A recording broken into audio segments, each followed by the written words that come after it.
They walked into my husband's funeral like they still belonged there. The woman who left him 25 years ago, and the young man she dragged along, claiming to be his son. They stared me down in front of everyone and demanded the ranch and every dollar in the estate. I stood there, holding the urn, feeling like the floor had vanished beneath me. But I did not fall. Not this time. Because what they did not know was that I had been preparing for this for decades, and when the truth came out, it destroyed more than just their lies. They walked into my husband's funeral like they still belonged there. Sylvia had on a long black coat, sunglasses, and that same old smug smile she used to wear when she thought no one noticed. Beside her was a young man I had never seen before, early 30s maybe, tall, polished, not grieving. He adjusted his tie like he was showing up for a board meeting. They didn't sit in the back like decent people. They marched straight up the center aisle, heels clicking, eyes locked on me. And when they reached the front, right as the pastor was about to begin the prayer, Sylvia turned to the room and said, loud and clear, "This is Ethan, my son, David's son, and we're here for what's rightfully ours." I didn't flinch. I tightened my grip on the urn in my lap and stared straight ahead. But I could feel the silence spreading across the church like a cold wind. Old friends whispering, ranch hands glancing at one another. Even the pastor looked unsure whether to continue. I sat there, every nerve in my body screaming but my face still. Because I had expected this. Not the timing, no. That was a new low. But the threat? I had known it was coming. The moment David died, I knew that ghost from the past would crawl her way back, dragging secrets and lies behind her. After the service, people tried to pretend it hadn't happened. Neighbours offered me casseroles and hollow condolences. Sylvia stood near the exit like a politician, shaking hands, introducing Ethan to anyone who'd listen. I didn't stop her. I didn't need to. Because what she didn't know was that while she was rehearsing her comeback, I had spent the last 25 years preparing for this day. Back at the ranch, I poured myself a glass of water and walked out to the back porch. The sun was starting to set over the west pasture, casting long shadows across the fence line. The cows were quiet, the wind soft, and I could finally exhale. David had loved this land more than anything, and he had trusted me to protect it, which meant this was not going to be a quiet legal battle behind closed doors. It was going to be a war, and it was going to be public. Later that evening, I found a card tucked into the screen door. No envelope, just a business card. Jacob Lee, attorney at law. I smiled when I saw the name.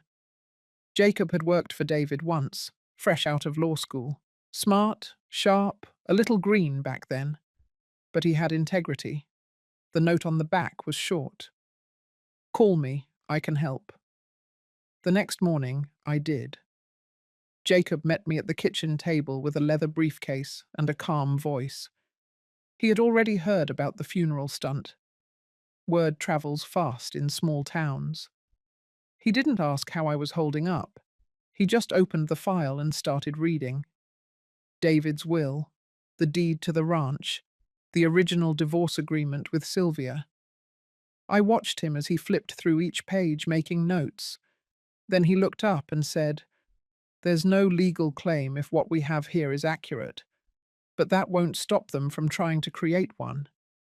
He was right, because that same afternoon, a manila envelope arrived at my gate. Inside was a copy of a paternity test dated last month. It claimed Ethan was David's biological son. Attached was a formal notice from Sylvia's attorney. They were suing for half the estate. Land, assets, cash, everything. I stood in the kitchen with that paper in my hand and let the silence fill the house. Then I folded it up, placed it neatly on the counter, and made myself a cup of tea. My hands didn't shake. I didn't cry. I had cried enough over Sylvia Morton 25 years ago. I wasn't going to waste another tear now. Instead, I called Jacob and told him we were moving forward. No hesitation, no second thoughts. If they wanted a fight, they were going to get one, but not the kind they expected. Because I wasn't going to hide behind lawyers or documents. I was going to stand up in court, in public, and make sure the world saw exactly who they were and exactly who I still am. This isn't just a story about inheritance. It's about the lies people tell, the truths they bury, and the fire it takes to burn through it all. And if you've ever been underestimated, silenced, or treated like you didn't matter just because you were quiet, or kind, or chose not to fight back before then, maybe, just maybe, this story is for you. The morning after Sylvia's public ambush at the funeral, the ranch felt heavier than usual, not because of the silence, but because of everything that had been left unsaid for decades and suddenly forced into the open like an old wound split wide in front of strangers. I woke up before sunrise, out of habit more than rest, poured myself a cup of coffee and sat on the porch, watching the light creep over the ridgeline as if the land itself was trying to stretch away from what had happened the day before. I had held myself together in that chapel, with her eyes on me and that boy at her side. But now, with no one watching, I let the ache settle in the way old aches do, not loud or dramatic, just persistent, like something you'd lived with so long it became part of you. By mid-morning, Reverend Paul pulled into the driveway in his old Ford, the same one he had been driving since before Sylvia left town. I hadn't expected him, but I wasn't surprised either. He climbed the porch steps without waiting for an invitation, like men of his generation often do when they have something to say they've rehearsed in their heads too many times. He carried a folder under one arm and the kind of look people wear when they're carrying more than papers. He didn't waste time. He told me, plain and clear, that Sylvia had returned to this town once before, years ago, when her face no longer appeared in any of our conversations, and most folks had quietly accepted she was gone for good. She hadn't come to make amends. She hadn't asked about David. According to Paul, she had come with a purpose and a man from out of state, someone with oil money and no morals, the kind who was always sniffing around the edges of ranch land, hoping to turn dirt into dollars. Sylvia, Paul said, had a child with her, a toddler then, and had mentioned casually that the boy's father was someone else, someone who would never be part of his life. She wanted funding, not forgiveness, and she made it known she had taken all she could from her past. Paul had tried to steer her towards some kind of decency, but she smiled like she already knew she wouldn't need it. She had no intention of staying. She just wanted a quick transaction and a quiet exit. That was the Sylvia I remembered. Always angling, always transactional, never still long enough to be held accountable. After he left, I stood in the doorway for a long time, folder in hand, coffee gone cold. The field out front looked the same as it did yesterday, the same as it had for years, but something inside me had shifted. The past wasn't just haunting me, it was circling, and I was done pretending it didn't matter. I called Jacob just after lunch. I told him I needed every document David had locked away, every deed, every trust, every revision to the will. I wanted to hold the bones of this fight in my own hands. I didn't want a filtered version. I didn't want interpretation. I wanted proof. That night, I pulled the gun safe away from the pantry wall and opened the hidden compartment David had built himself, a detail he once said would keep things safe from fire, theft, and family. Inside were two boxes. One was marked legal, the other was unmarked, but I knew it was his personal cash. I opened the legal box first. There it was. A divorce agreement, signed by both David and Sylvia, sealed with the stamp of a notary, and attached to a letter from Sylvia's lawyer. The letter confirmed receipt of a full financial settlement, and in bold type near the bottom, it stated that Sylvia Morton waived all future rights to David Whittaker's estate, present or future. It was the kind of clause lawyers loved and ex-wives underestimated. But David hadn't underestimated anyone. I set the papers aside and opened the second box. It held letters, photographs, and one small cassette tape labeled with nothing more than a year, 1998. I dug out the old player from the attic, dusted it off, and fed the tape in. David's voice crackled to life through the speakers, younger, worn, tired in a way I recognized.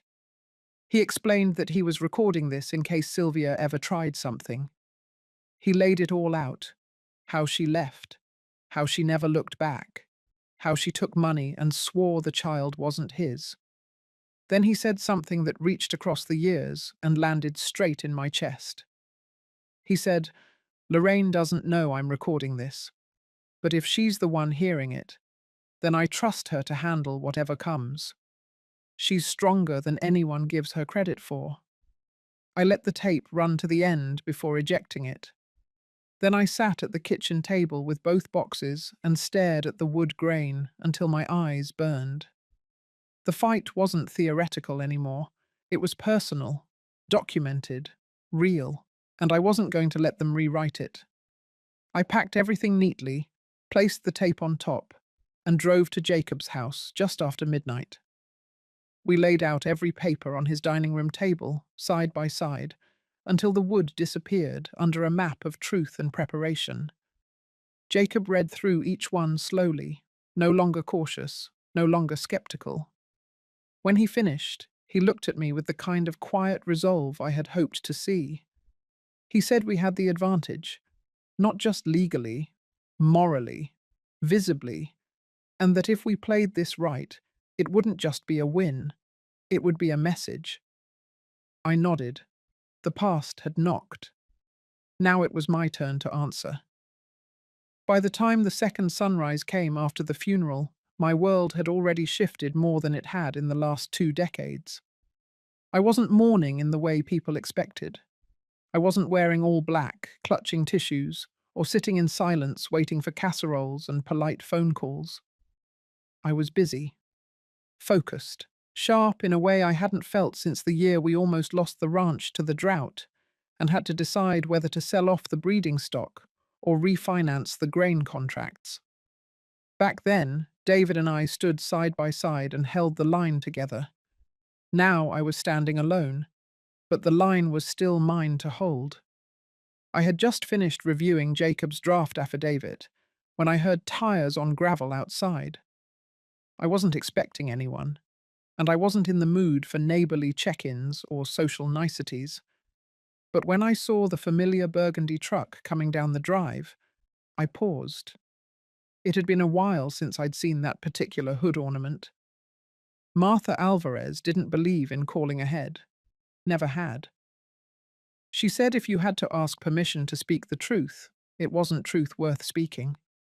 She parked, climbed down slow and deliberate, and stepped up onto my porch like it was still hers too.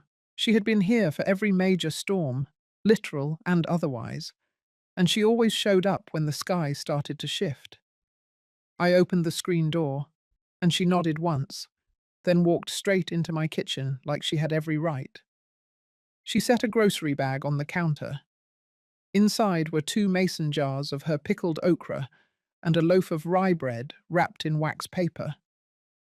She said nothing at first, just took 2 mugs down from my cabinet, filled them with hot water from the kettle already on, and dropped in the peppermint tea bags from her purse. Then she looked me in the eye and asked if the war had officially started yet. Not in question form, just a flat statement waiting for confirmation. I nodded. She sat. We drank in silence for a few minutes, the kind of silence that didn't need filling. Then Martha began to speak, not with pity or softness, but with that firm tone she reserved for decisions that couldn't be walked back. She reminded me of the time she had faced her own storm, when her late husband's brother had tried to contest the land deed after her husband passed, claiming that Martha wasn't fit to run their farm alone. That was 15 years ago, and the scars were still visible, not on her face, but in the way she walked with purpose ever since. She said the moment they see you hesitate, they move in faster. The moment you give them even an inch of room to speak over you, they decide they own the whole story. Martha had faced courtrooms, paperwork, threats from men who thought themselves smarter, and a bank manager who once called her emotional in front of the board. She didn't flinch then, and she wasn't flinching now as she reminded me that I had already been through worse. And what stood ahead was just one more test of the spine I'd built over 72 years. I told her about the tape, about David's voice, about the documents in the hidden safe, and how Sylvia had clearly planned this scheme long before David passed. Martha listened without interruption. She didn't gasp. She didn't dramatize. She just absorbed the information and filed it under whatever silent category she kept, for women who had been underestimated too long. Then she said it again, with the calm certainty of someone who had earned her authority. You do not retreat. Not now. Not ever. The thing about Martha was that she didn't give advice. She gave orders, dressed up as observations, and somehow that was exactly what I needed. I didn't want sympathy. I wanted steel. I wanted someone to look me in the face and tell me I wasn't crazy for feeling like this was not just a personal betrayal, but a calculated campaign against everything I had helped build with my husband. Before she left, Martha walked with me along the north fence line. We hadn't walked that stretch together since before the pandemic, but she remembered where every loose wire had been, every gate that stuck, every post that leaned just slightly from the last windstorm. She told me the fence line was where you saw a ranch's real character, not the front porch, not the dining table, the fence line, because that's where you drew your boundaries and dared the world to cross them. She looked out over the field, the golden sway of prairie grass brushing against her boots, and said that Sylvia would come harder next, that the lawsuit was only her opening shot, that the media coverage and social pressure would follow, and that I had two choices, either fortify now or get washed away later. There was no middle ground left. When Martha left, I stood at that fence line long after her truck had disappeared down the gravel. I thought about the woman I used to be, the one who kept quiet at family dinners, the one who let David handle the paperwork, the business meetings, the lawyers, the one who loved the ranch, but never put her name on the deeds until he insisted. I wasn't her anymore. Back inside, I sat at the kitchen table and rewrote the statement I would give to the court. I removed every soft word, every apology, every phrase that tried to make anyone else comfortable. I rewrote it as a woman who had lived 72 years and had no patience left for performance. I wrote it plainly, strongly in my voice. Then I sent it to Jacob without asking for edits. Later that evening, as I fed the barn cats and checked the porch lights, I noticed the shadows had shifted. The sky had gone pink behind the ridge, and the wind had picked up just enough to rattle the chimes David hung last fall. Something about that sound, faint and metallic, reminded me that a storm was coming. But for the first time in a long while, I wasn't afraid of the noise. I stepped inside, locked the door behind me, and laid out my boots for the next morning. Because the truth was, the fight wasn't just coming. I was already in it, and I had no intention of backing down. 2 days after Martha left the ranch, I drove into town just before noon, not to visit anyone or run errands, but to walk through the courthouse doors with my head held high and a thick manila envelope tucked under my arm. The decision had been made. We were not going to play defense anymore. Sylvia had made her move in public. Now it was my turn. The courthouse in our town wasn't large, just 3 floors, a long hallway with creaky floors, and staff who had been there longer than most of the politicians they served. Jacob was already waiting in the lobby, seated on the wooden bench under the dusty oil painting of the original county seal. He stood when he saw me, nodded once, and opened the door to the clerk's office without waiting for pleasantries. We filed the motion to challenge the paternity document submitted by Sylvia's attorney. Along with it, we submitted David's signed divorce settlement, the affidavit I had written myself, and a sworn statement from Reverend Paul, who had agreed to testify under oath about what he remembered from Sylvia's quiet return years ago. Jacob had bundled it all together, page by page, with enough clarity and weight to make it stick. I didn't ask what would happen next. I didn't need to. On the way out, Jacob told me he had spoken to someone in the probate office. Sylvia's attorney had not only filed for Ethan's claim to the estate, but had requested a temporary freeze on David's assets. That meant our ranch bank account, which covered livestock feed, payroll, veterinary care, and property maintenance, was now locked for review. I stopped walking. My boots hit the marble floor and stayed there. For a moment, I felt heat rise in my chest, not from fear, but from something older, something deeper. That ranch had fed people for generations. Locking its accounts was not a technical move. It was a tactic meant to break the bones of the operation, to rattle the employees, to create chaos just long enough for Sylvia to force a settlement. I told Jacob to get it unfrozen. He said he was already working on it. But I could see in his face the pressure of what was coming. This wasn't going to be won in court filings alone. Sylvia wasn't just using law. She was using perception. The town was talking. I could feel it every time I stepped into the feed store or drove past the diner. Eyes lingered a little longer. Some looked away entirely. So that evening, back at the ranch, I sat down at David's old desk in the study and pulled out a yellow legal pad. I wrote for hours. I wrote without filtering or second-guessing. I wrote the truth, not the court version, not the affidavits. I wrote my version, who Sylvia had been, what she had done, how she had left, what she had said, the cash settlement she had taken, the letter she wrote David, swearing she would never return. And I ended with what she was doing now, not as a wounded ex-wife, but as a woman who had waited for death to steal a man's defense, and then used lies to claw at the pieces he left behind. Jacob helped me format the letter the next morning. He made a few edits, but mostly he left it untouched. Then he sent it to the local paper, not buried inside, not anonymous. He sent it as an open letter from me, signed and dated, printed on record.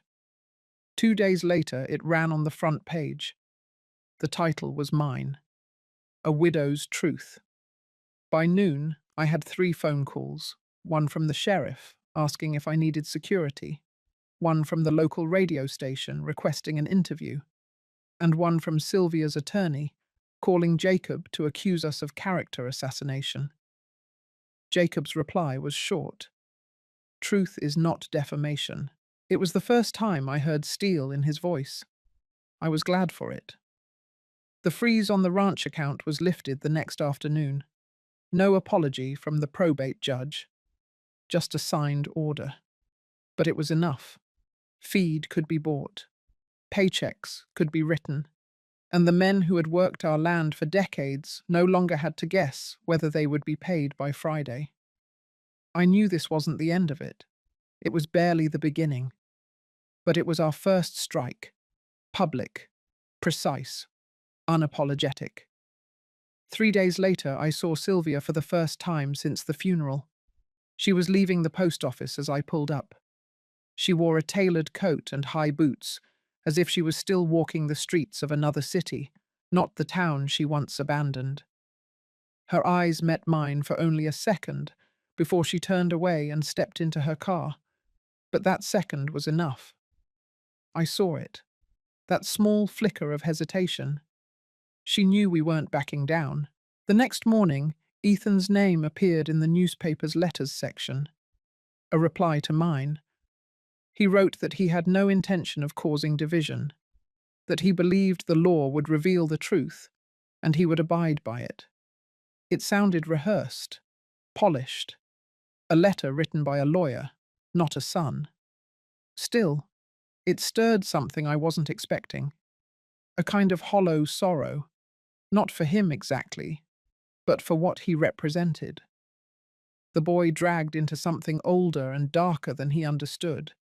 He had been raised in the shadow of someone else's bitterness, used as a tool, shaped into a weapon. And now he was standing in a storm he didn't start. But I reminded myself of the tape, of David's voice, of the letter Sylvia wrote, denying David's paternity from the beginning. And I knew Ethan's choice to stand beside her now was just that, a choice. Whatever sympathy I had evaporated the moment he signed his name onto the petition for half the ranch. By the end of the week, Martha returned to the ranch with a box of clippings from her own legal battle years ago. She helped me organize them chronologically, highlighting quotes and outcomes, mapping out strategies on paper like we were planning a campaign, not just a case. She reminded me that family betrayals hit harder than legal ones, and that the only way to reclaim peace was to win completely, not partially. That night, I walked the perimeter of the ranch alone. The stars were clear, the air dry. Every gate was locked, every line of fence was intact. And I told myself, out loud, that this was not just a defense, this was an inheritance worth protecting. I was no longer the woman who avoided confrontation, no longer the wife who let others speak first. I had drawn the line. Now it was up to them whether they dared to cross it. The letter changed the temperature in town. Not overnight, but steadily, like heat rising under the floorboards.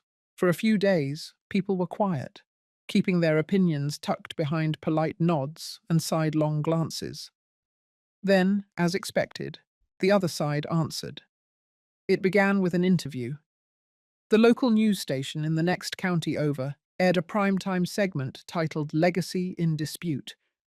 Sylvia sat in a high-backed chair at the edge of a tastefully decorated room, her hands folded in her lap, her voice calm, composed, almost soft.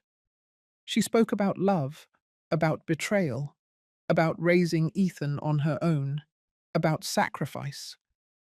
She never named me directly, but she didn't need to. Every word was carefully selected to paint herself as the overlooked first wife, the wronged woman, the mother defending her child's birthright. Ethan made a brief appearance, filmed walking through a field somewhere I didn't recognize, probably rented for the shoot. He said very little, mostly nods, quiet acknowledgements. It was clear he had been instructed to stay neutral in tone but firm in presence. He was the image they wanted. Young, polished, moderate, harmless. Not a man demanding millions, just a son seeking justice. They even interviewed a woman who claimed to have known David during the years after Sylvia left. She alluded to conversations, hinted that David had expressed regrets, said he had always wanted to reconnect with his past. The implication was obvious. The editing sharper than I expected from a local affiliate. By the next morning, the phone at the ranch had rung 17 times. Messages from people I hadn't spoken to in years, most of them cautious, some sympathetic, a few outright critical. One asked if I would be giving back any portion of the inheritance to make peace. That was the moment I unplugged the phone. Jacob called before noon. He had seen the segment too. He said he was already drafting a motion to bar any further media influence on the court's proceedings. I told him to go ahead, but I knew it would only slow them down, not stop them. Sylvia wasn't just playing the legal game anymore. She was turning this into a story, and she knew exactly how to sell it. That night, I couldn't sleep. I kept turning over David's voice in my head, the tape he left behind, his quiet confidence in my strength.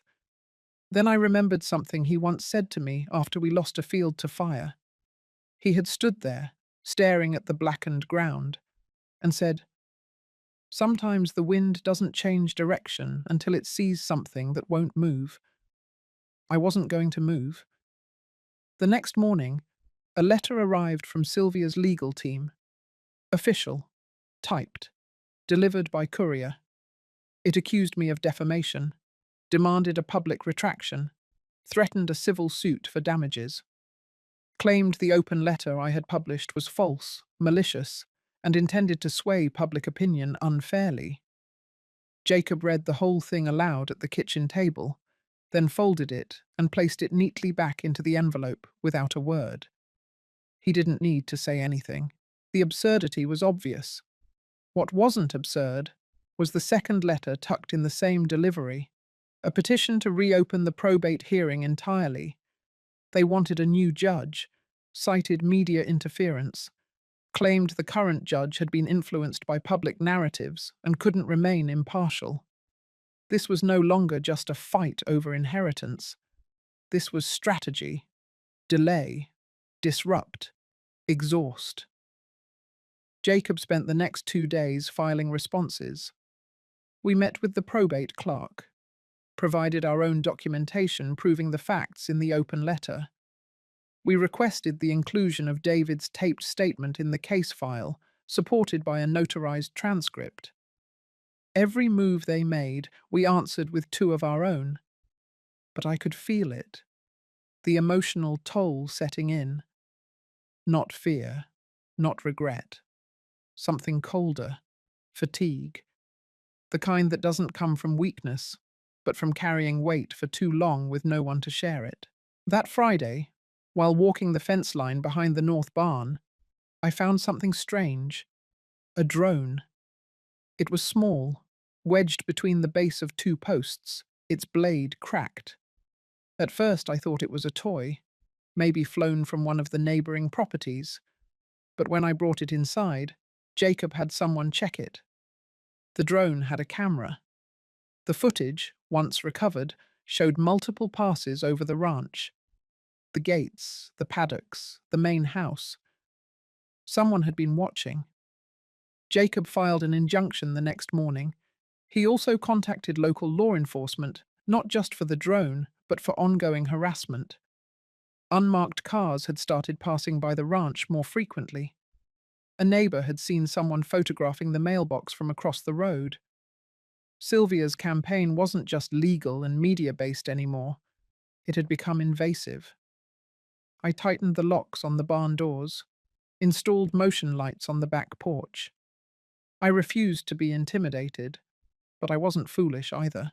You don't raise cattle for 4 decades without learning the difference between barking and a real bite.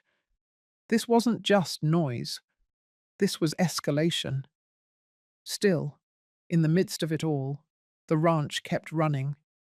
Hay was cut, fences repaired, animals fed and watered. Payroll went out. No one missed a beat. If Sylvia's goal had been to destabilize me, she had failed. If it had been to shake my confidence, she had misjudged the foundation it rested on. And then came the second television segment. This time, the anchor referenced our financial records. Not the ones we had released, the ones Sylvia's team had submitted as part of their petition. Somehow, details about our mortgage history, our ranch profits, and even charitable contributions had made it into a public file, and from there into broadcast. It was legal, barely, but unethical by every standard Jacob had ever known. And it worked. Because now, the conversation had changed.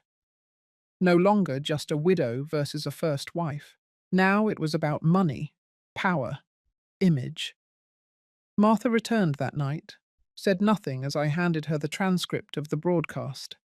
She read it once, then tore it in half and dropped the pieces in my fireplace. That was her answer. Then she looked me in the eye and said I had one job now: outlast. Not just survive, outlast. The next morning I put on my boots, saddled my horse, and rode the perimeter of the property before the sun came up.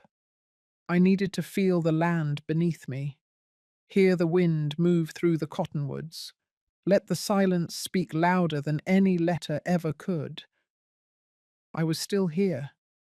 I wasn't leaving, and no matter what story they tried to spin, the truth didn't need a spotlight.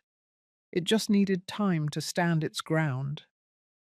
The morning of the hearing, the courthouse parking lot was half full before the sun had even touched the east side of the building, not with crowds, but with cameras, satellite vans, a handful of reporters scribbling notes, looking for someone to speak. I kept my head low as Jacob opened the car door for me, and Martha walked beside me in silence, her hand lightly touching my arm, not guiding, just present. I didn't need help walking. I needed help staying calm. Inside, the air was colder than it should have been. Fluorescent lighting hummed above us as we moved down the hallway. We passed a man mopping the floor near the elevators.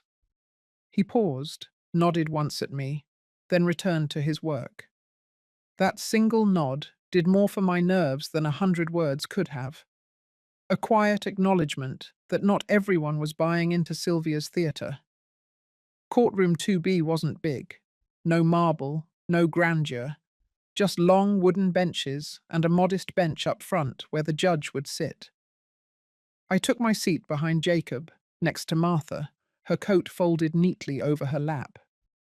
Across from us, Sylvia sat flanked by her lawyers, Ethan beside her, freshly pressed shirt, hair parted with precision, no emotion in his face.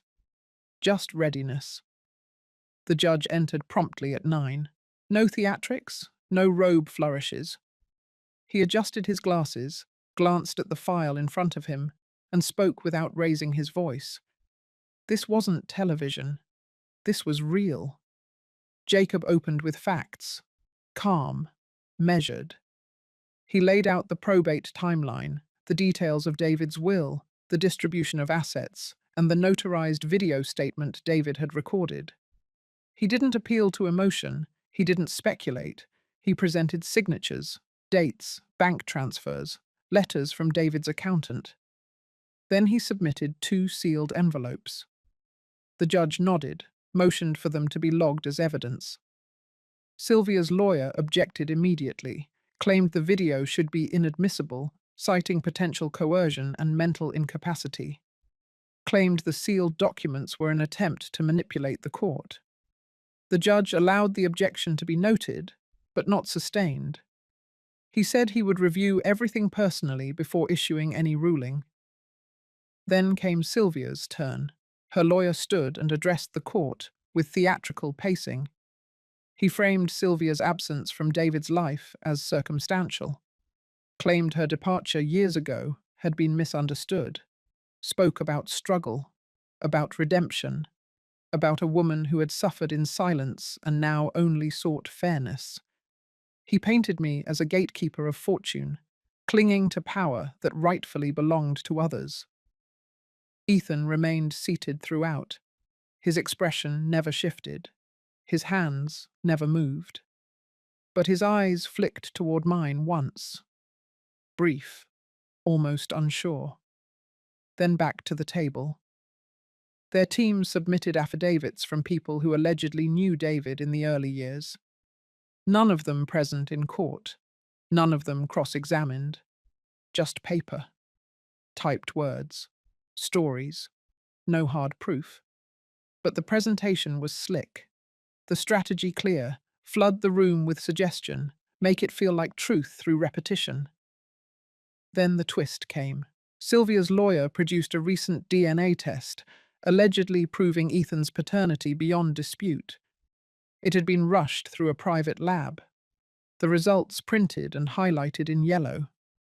Jacob stood instantly. Objected on the grounds of chain of custody and lab credibility. He requested a forensic review. The judge paused, looked between both lawyers, then allowed the test to be entered conditionally, pending further validation. It was a blow, but not fatal. Jacob leaned over to me and whispered, "Let them play every card now. We hold the last one." When court recessed for lunch, I stayed in the hallway, didn't eat, just sat on a bench and listened to the muffled footsteps of passers-by. Sylvia walked past once, slow, her eyes fixed ahead. Ethan trailed a few steps behind her. Neither acknowledged me. After lunch, the judge reconvened and addressed the media presence directly. Cameras were barred, reporters instructed to remain outside the chamber. Then he turned his attention to the sealed envelopes Jacob had submitted earlier. Jacob rose and asked permission to read from the enclosed documents. The judge approved. He read aloud a letter from David, dated 8 months before his death. In it, David explicitly stated his awareness of Sylvia's attempt to re-enter his life. He referenced a phone call she made, asking for reconciliation, citing her changed circumstances. He noted that she had inquired about his finances, asked about his health, and made statements that left him uneasy. He ended the letter with a clear declaration that no part of his estate was to be considered accessible to Sylvia or any child not legally acknowledged before the date of the letter. Then came the second document, a sworn affidavit from David's longtime physician. It stated that David was of sound mind during the period in question. It also included notes from a routine checkup just 2 weeks before he recorded the video statement. No cognitive issues, no signs of coercion, stable blood pressure, clear comprehension. The statement closed with a line that struck like thunder in that quiet room. In my professional opinion, David Templeton was fully capable of understanding the legal and emotional weight of every document he signed. The courtroom fell still. Sylvia's team requested a delay, citing the need to review the documents. The judge refused. He stated that both sides had been given ample time. He scheduled a ruling for the following week. Court adjourned.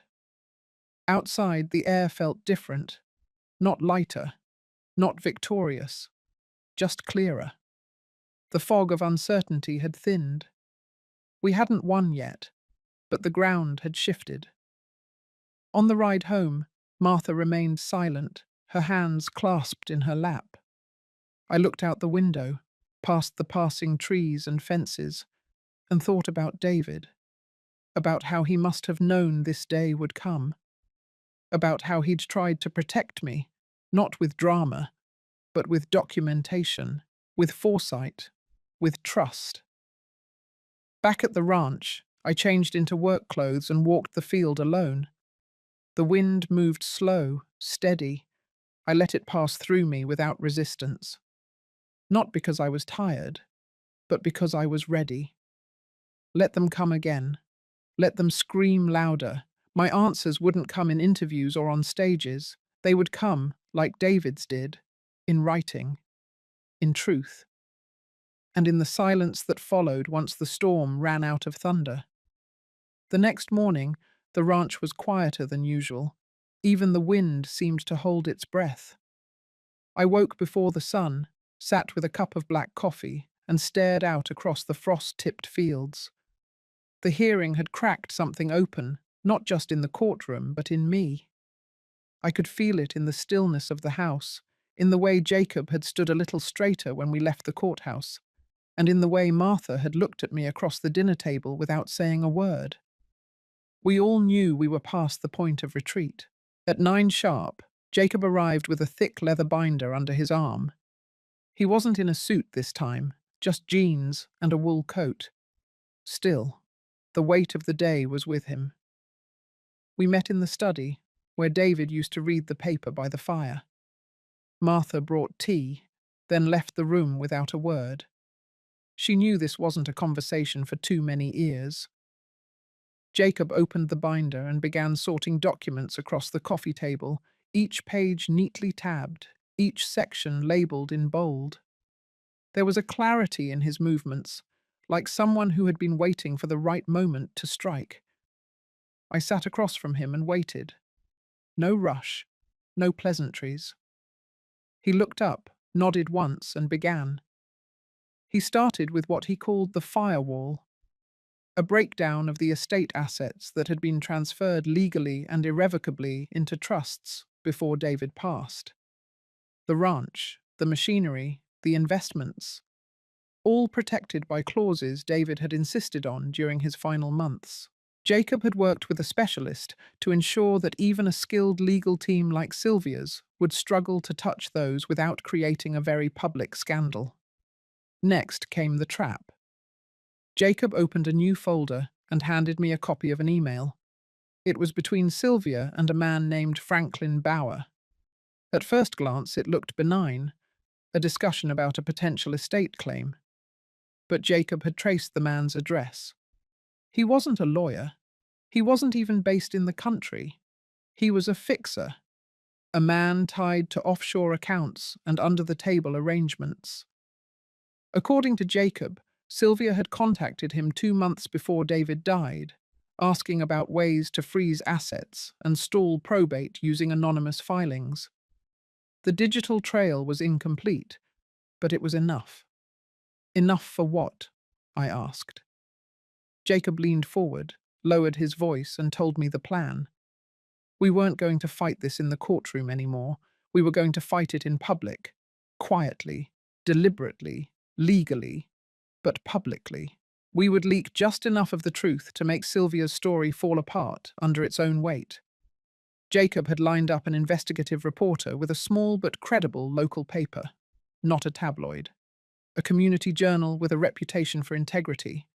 They would receive redacted documents, email records, a timeline of Sylvia's contact with David, the video testimony.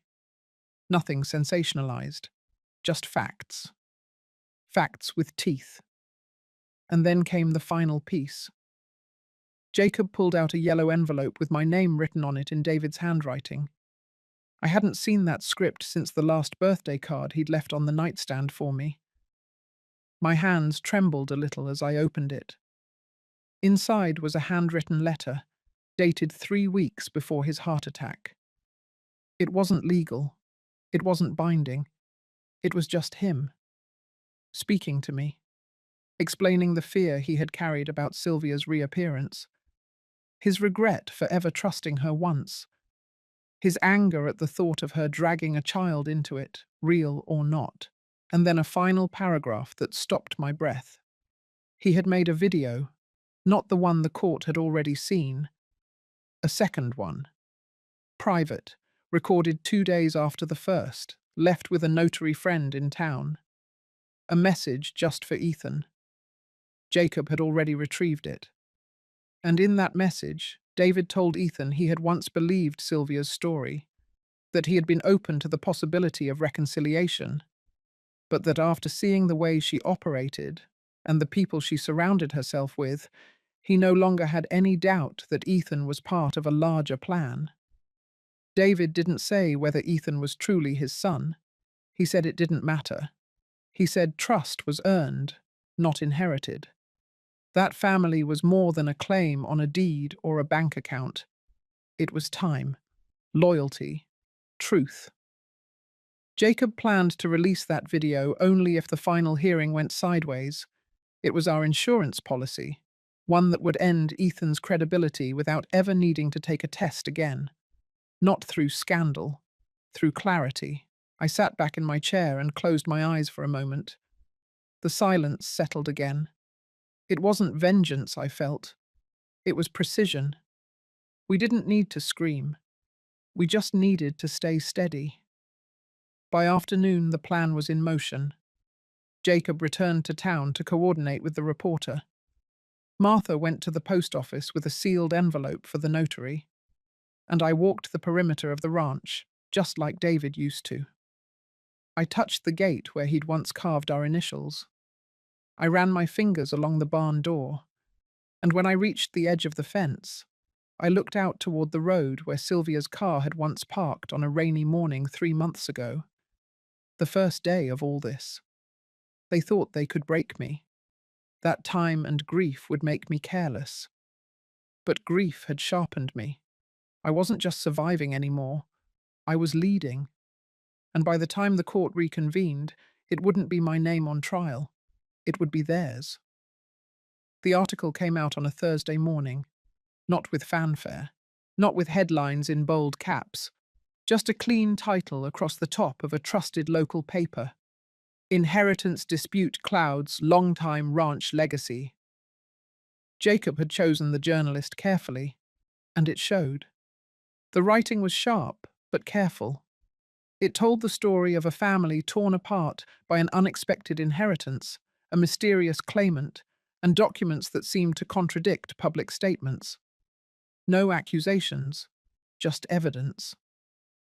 By noon, I had 5 voicemails from neighbors, 2 casseroles dropped off on the front porch, and a call from the sheriff's wife asking if I was all right. I told her I was just fine.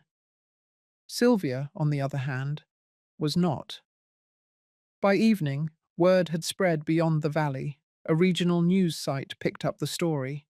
Then a small network affiliate called Jacob's office asking for comment. He declined, but it didn't matter. The information was out there. The timeline of Sylvia's sudden reappearance, the offshore fixer, the inconsistencies in Ethan's documents, the redacted emails, and the fact that David had submitted 2 conflicting testimonies before his death. The public might not have known every detail, but they knew enough to doubt her. The next morning in court, the mood had shifted. Judge Wexler entered with less patience than before. Her eyes skimmed the room like a hawk looking for its prey. I sat with Jacob on one side. Sylvia and Ethan sat across the aisle. Sylvia looked paler than I remembered, her lips tight and her eyes flicking back and forth between the reporters seated behind us.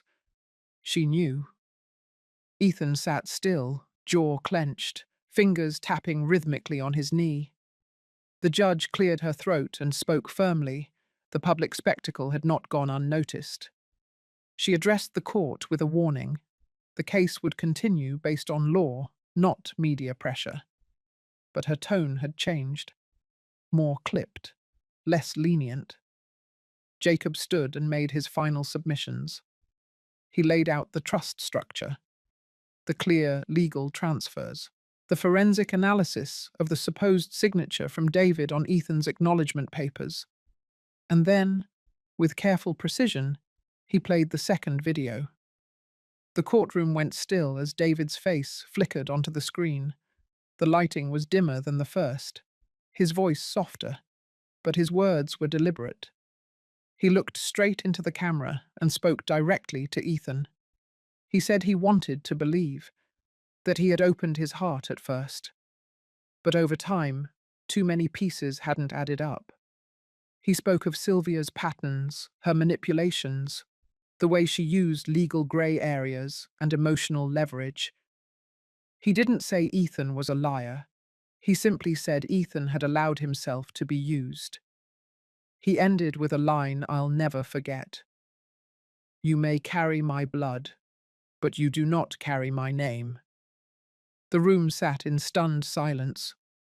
When the video ended, Judge Wexler asked if there was anything further. Sylvia's attorney stood, but she waved him down. Her mouth twitched, and for the first time, I saw the performance falter. Her voice shook when she spoke. She claimed David had been under duress, that he had been manipulated by those around him, that his mental state had deteriorated. She painted me as the one who had isolated him, who had poisoned his final days. But it was too late. The documents didn't lie. The emails didn't lie. And David's own voice rang louder than any rebuttal she could conjure. The judge called a brief recess. Jacob and I stepped outside. He didn't say much, just handed me a bottle of water and told me to breathe. We stood under the shadow of the courthouse steps. The late autumn wind carried a bite. Reporters lingered by the curb, unsure whether to approach. I met their eyes, then looked away. Back inside, the judge returned with her ruling. She began by acknowledging the complexity of the case, the emotional weight, the competing narratives. But ultimately, she said, The court was bound by law and truth, not speculation or sentiment. She ruled the original will to be valid, the trusts legally binding. The secondary filings from Sylvia and Ethan were deemed insufficient, and in several cases, intentionally misleading. She dismissed their claims in full. Then she paused. Her eyes moved from Jacob to me, then finally landed on Sylvia. She stated for the record that the court had serious concerns about potential fraud and misrepresentation in the materials submitted by the petitioners. She would be referring aspects of the case to the county prosecutor for review. The words hung in the air like cold steel. Sylvia's mouth opened slightly. Ethan turned to her, his expression stunned. This was not a mere loss. This was exposure. Consequences. Legal consequences. The judge banged her gavel. It was over, or so I thought. As people filed out of the courtroom, I remained seated. My legs were steady, but my chest felt tight. Not with fear, with release. For the first time since David died, I felt the tension lift from my bones. I had not only defended what was ours, I had defended him, his name, his memory. Outside, reporters swarmed Jacob, but he held up a hand and said no comment. Martha was waiting at the truck.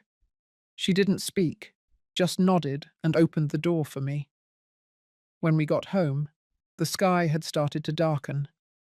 I sat on the porch, wrapped in a shawl David had given me one Christmas long ago. The dogs rested at my feet. Jacob came by later to deliver copies of the ruling. He said the media would calm down soon, that the prosecutors might or might not pursue charges. It was out of our hands now. But something in me had shifted. I wasn't waiting anymore. Sylvia and Ethan had tried to rewrite my story, tried to steal more than money. They wanted my silence, my defeat. But instead, I had spoken. I had fought. And the world had listened. That night, as I climbed into bed, I placed David's letter back in its envelope and slipped it into the drawer. Not to hide it, just to keep it close. It had done its job. So had I. And the next chapter of my life, for the first time in a long while, would not begin in court. It would begin here, on the land we built, and it would be mine. 3 days after the court ruling, I received a letter, not a formal one. No envelope with a return address, just a folded piece of paper, slipped under the wooden gate sometime before dawn. The handwriting was unmistakable, sharp, slanted, and impatient. Sylvia. She wanted to talk. For a moment, I considered tearing it up and throwing it in the fireplace. But something in me knew this moment had been coming. It wasn't finished.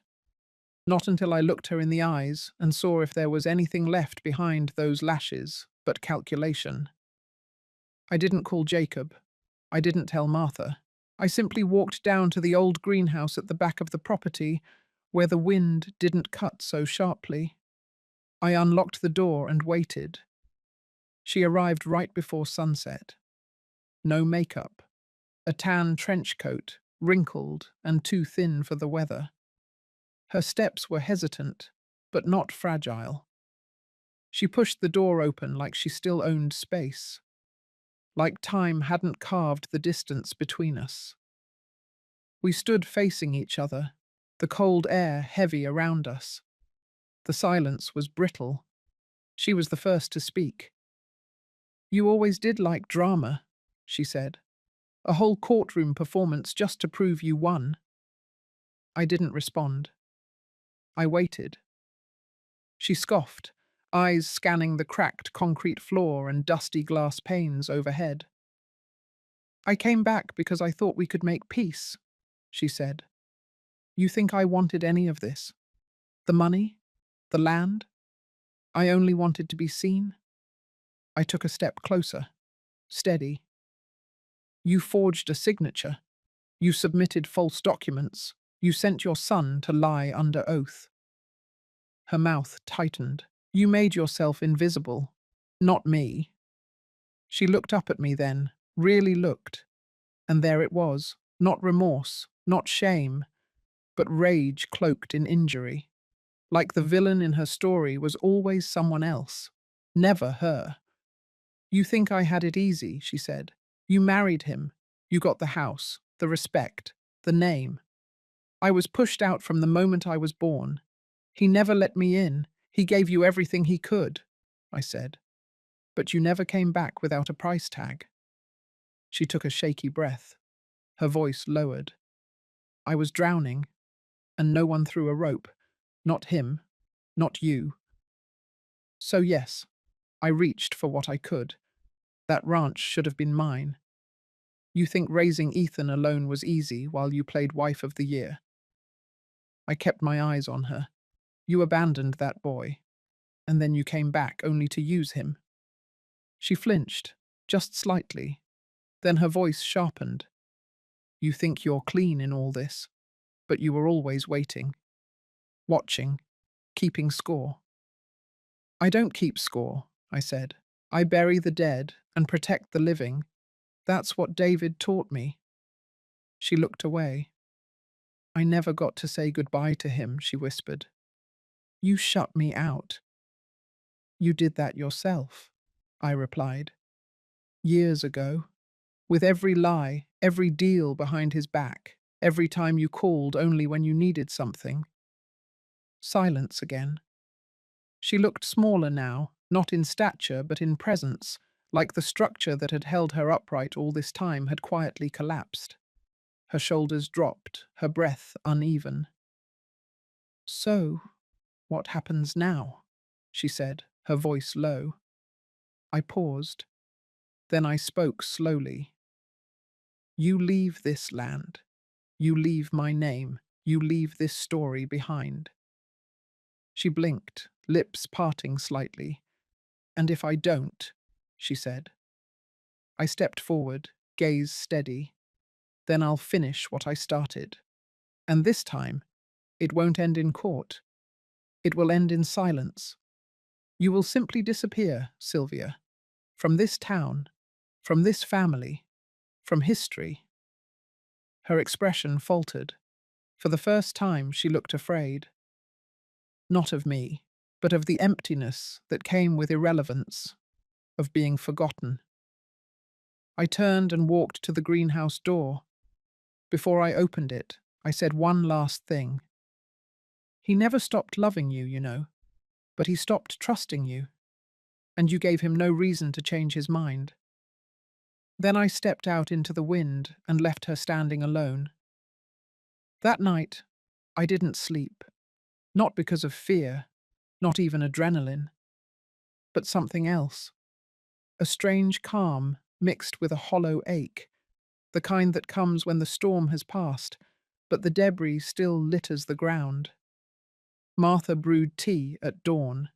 She didn't ask anything, just handed me the mug and sat beside me on the porch. We watched the sun creep up behind the pine ridge, light spilling slow and soft. Later that day, Jacob called. The county prosecutor had opened an investigation into fraud and attempted extortion. Sylvia and Ethan would be summoned for questioning. There would be no need for me to appear again unless it went to trial. I told him thank you. Then I hung up and sat still. I knew I should feel triumphant, and part of me did. But there was also a quiet sorrow curled up in the corners of my chest, the kind that didn't ask to be healed, just witnessed. It was the cost of truth, of choosing to speak when silence would have been easier. Sylvia had been a part of my life for so long, even as a threat, even as a shadow. And now she would be gone. And in that absence, I would have to relearn peace. I stood and walked to the barn, ran my fingers across David's old workbench. The wood was worn smooth with time. In one of the drawers, I found a photo. Him and I, years ago, at the county fair. He was holding a ribbon. I was holding his arm. I smiled. Then I folded the picture, placed it in my coat pocket, and walked out into the light.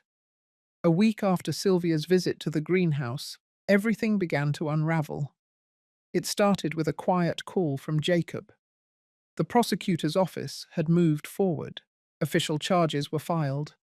Fraud, forgery, attempted extortion, all tied to Sylvia. And Ethan, too, for his role in falsifying documents and participating in the staged inheritance claim. I listened carefully, my breath steady. There was no glee in my chest, no sense of triumph, only the weight of what I already knew. The wheel had turned, the reckoning had arrived. Sylvia was arrested that evening, not with drama, but with the kind of silence that screams. She was taken from a rental apartment on the edge of town. No one had seen her much since the court loss. Ethan was already gone. Rumor said he'd left for Arizona, trying to stay ahead of whatever storm was coming. But storms follow their architects. By morning, the local paper ran the story, not on the front page, but in the legal section. The name Whitaker still carried weight, even after all these years. My name, and David's. I sat with the article in my lap, eyes tracing each printed line. No photos, just words, charges, consequences, statements. Martha read over my shoulder. She didn't say anything, just placed her hand gently on mine and let it rest there. The days that followed were a blur of movement. Reporters called. Old acquaintances from church whispered in parking lots. Some looked at me with pity, others with admiration, most with confusion, unsure how to reconcile the calm widow on a farm with a family headline like that. But I didn't hide. I kept my routine, fed the animals, walked the trails behind the barn, baked sourdough for the local co-op. Life moved forward, one task at a time, and in that rhythm, I found my breath again. Then came the letters. The first was from Sylvia's attorney, a last attempt at negotiation. She wanted to drop the charges if I would agree to silence. No further lawsuits, no further statements. As if all of this could be folded neatly into some legal napkin and tucked away. I declined. The second letter came from Ethan, handwritten, short, apologetic in a way that felt borrowed, not earned. He said he hadn't known the full extent of what his mother planned, that he thought it would just be a family inheritance dispute, not a felony. He ended the letter with a sentence that stayed with me. I didn't know how much she hated you until it was too late. I folded the paper and placed it in the kitchen drawer. I neither forgave nor pursued him. Some sins don't need revenge, only distance. A few days later, Martha brought news from town. Sylvia had been released on bond. Her arraignment was scheduled for the following month. But she wasn't back in town. She'd vanished again, likely hoping public memory would fade faster than the court calendar. I felt no urgency. Let her run. Let her disappear into silence. But justice, like truth, has its own sense of time. I focused instead on what came next. With Jacob's help, I finalized the trust David and I had started years ago. I added new provisions, not for our children, but for women in this county who'd lost everything, through divorce, betrayal, or silence. A foundation that would bear my name and his, but serve women like the one I had been. I also made a decision about the ranch. It would not be sold, not parceled out. It would remain whole, functional, and alive. A place for healing and growth. I invited 3 local nonprofits to operate programs on the land: job training, trauma recovery, sustainable farming. I wanted this soil to serve life again, not greed. On the final night of the week, I sat alone in David's study. The fire crackled low. The wind outside tapped gently at the windows. I held a photograph in my hands, one of him, smiling in that way he always did when I surprised him with peach cobbler. His eyes twinkled, the lines around them deep and honest. I whispered softly, "It's done now." And I felt it. The final strand break, the last grip of pain loosen. Not because everything had been fixed, but because I had chosen not to carry what wasn't mine anymore. The betrayal, the loss, the years of feeling like a placeholder in someone else's narrative. It was over. Sylvia had built a world on resentment and lies. I had built one on silence and endurance. And now I was building something new, something rooted in dignity. The following morning, I walked the eastern ridge at sunrise. The frost crunched under my boots. The sky bloomed soft pink and gold. I breathed deep. Down the hill, Martha waved from the porch. Jacob's car pulled up moments later. Life, full and persistent, kept arriving. I waved back. Then I turned toward the path and kept walking, each step lighter than the last. The days moved with a different weight now. Not lighter, not heavier, but clearer. As if a fog had finally lifted and I could see the outlines of what had always been there. My strength, my home, my right to peace. Jacob called to confirm the foundation paperwork was filed.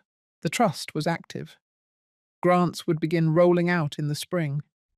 I thanked him, then sat on the porch for a long time, letting that reality sink into my bones. For years, I had been written out of my own life, first by grief, then by the quiet cruelty of those closest to me. Now, everything had changed, not because I had shouted, but because I had stood still until they exposed themselves. Martha stopped by that afternoon with 2 loaves of banana bread and a basket of herbs from her garden. She didn't stay long. We didn't need to say much. She saw the steadiness in my face. I saw the pride in hers. Later that evening, as the sky dimmed, I returned to the greenhouse. The rows of green were fuller than ever. I had added new trays, new soil, and a second light fixture. It no longer looked like a side hobby.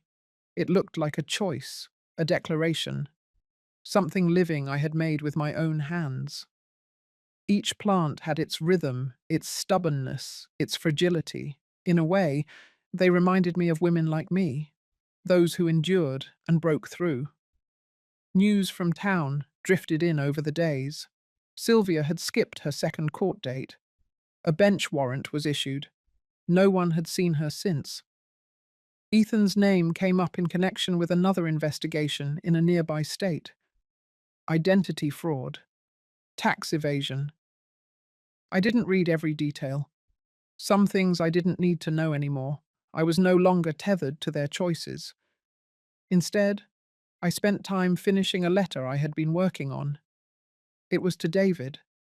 Not because I believed he could read it, but because I needed to say things out loud. Or maybe, on paper. I told him everything that had happened. I told him I wished he had warned me more clearly, but I also told him I understood now. The silence had been his shield, and mine. But silence had limits. I had found my voice. That same week, I was invited to speak at a small gathering hosted by one of the non-profits the Trust now supported. Women of all ages, sitting in a circle in the back room of the community center. They didn't know my story in full. They didn't need to. I spoke simply. About loss. About inheritance. Not of money, but of wounds. Of resilience. Of the quiet strength it takes to keep living when people try to erase you. When I finished, a woman in the back, grey-haired, soft-spoken, stood and said she hadn't told her own daughter she'd survived cancer, that she hadn't wanted to burden her. And now her daughter barely called, and she wondered if her silence had been a mistake. I walked over and took her hand. We don't always choose our battles. but we can choose when we stop hiding." She nodded. Then she cried. I returned home that evening with the hum of the highway behind me and the hush of the fields ahead. I parked the truck by the barn and sat in the cab for a moment, eyes on the house. This house. My house. Not because of the deed or the money or even the memory of David, but because I had stayed. I had rebuilt. I had not let them push me out of my own life. Inside, I lit a fire and poured tea. I sat in the living room with the lights low, the windows open to the night air. I thought of Sylvia's last words to me in the greenhouse. "You always thought you were better than me." Maybe I had. Or maybe I had just survived better. Not by climbing over people, but by planting roots deeper than theirs could ever reach. That night, I dreamed of a house filled with light and music. Women in the kitchen, laughter in the hallway. No tension, no suspicion, just warmth. When I woke, the sun was breaking through the clouds. I pulled the curtains open wide and let it in. The first snow of winter came quietly. I woke early, before the sky shifted from slate to blue, and saw the fine layer of white across the fields. No wind, no tracks, no noise. Just stillness. I made a pot of coffee and stood at the window, watching the light unfold over the land I had almost lost. But not anymore. The greenhouse was still lit from the night lamp. The last batch of lettuce had come in strong, and the herbs were holding up better than expected. It had become more than a hobby, more than a sanctuary. It had become the heart of my new life. And that morning, I was not alone. Martina arrived a few minutes after sunrise, bringing fresh bread, 2 jars of soup, and a folded letter from the legal clinic. She handed it to me without saying much. I opened it at the kitchen table and read it slowly. The court had finalized the forfeiture on Sylvia's seized assets, all accounts frozen. Her attempt to move funds through Shell LLCs had failed. Ethan, too, had been denied bail in another state. The judge's notes were clipped to the back. Words like intentional misrepresentation and abuse of fiduciary duty.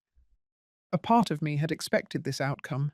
Another part of me still marveled that it had happened so cleanly. Martina poured coffee. She sat down across from me and said the words I had waited nearly a year to hear. "It's done now." I didn't cry. I didn't smile. I just breathed a little deeper, as if my ribs had finally unlocked after months of pressure. Later that day, I walked to the north edge of the property where the woods met the fence line.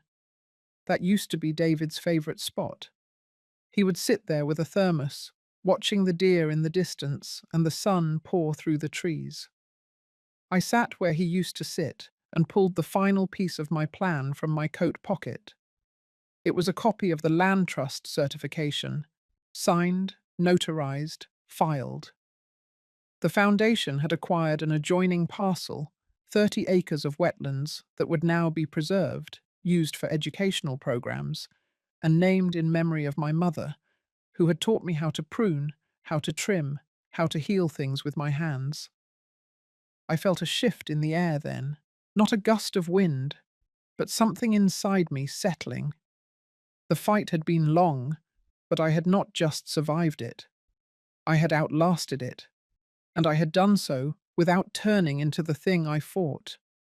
In the weeks that followed, I began to open the house again, quietly, carefully, not to family, not to those who had harmed me, but to those who needed it.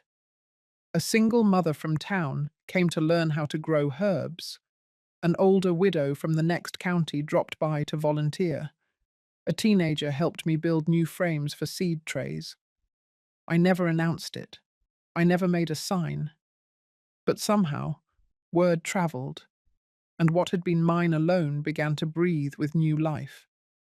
One afternoon, as I wiped soil from my palms and locked the greenhouse door, I looked out across the yard and saw a boy throwing sticks for a dog. He laughed. The kind of laugh that breaks through everything. His grandmother stood nearby, wrapped in a thick coat, watching him with the kind of quiet pride I now understood. We waved to each other. Nothing more needed. Inside the house, I lit the fire and poured myself a drink. I opened the notebook I had used since the beginning of all this. The pages were full now, of dates, decisions, numbers, names. I flipped to the back and wrote a single sentence. They never expected me to rise. Then I closed the book and left it on the mantel. That night, as snow drifted down in soft layers and the windows fogged with warmth from the fire, I lay in bed with the covers drawn to my chin, and I allowed myself, finally, to feel safe again. Not triumphant, not victorious, just whole. If this story touched something deep in you, maybe you've lived through a storm of your own, I want you to know you're not alone. Sometimes silence becomes power. Sometimes walking away is winning. And sometimes the best revenge is simply surviving with your dignity intact. If you've ever reclaimed something that was taken from you, peace, home, or even just your own voice, this space is yours too. Leave a comment, share your truth, or just sit here with me for a while. No one's rushing you out. You're welcome to stay.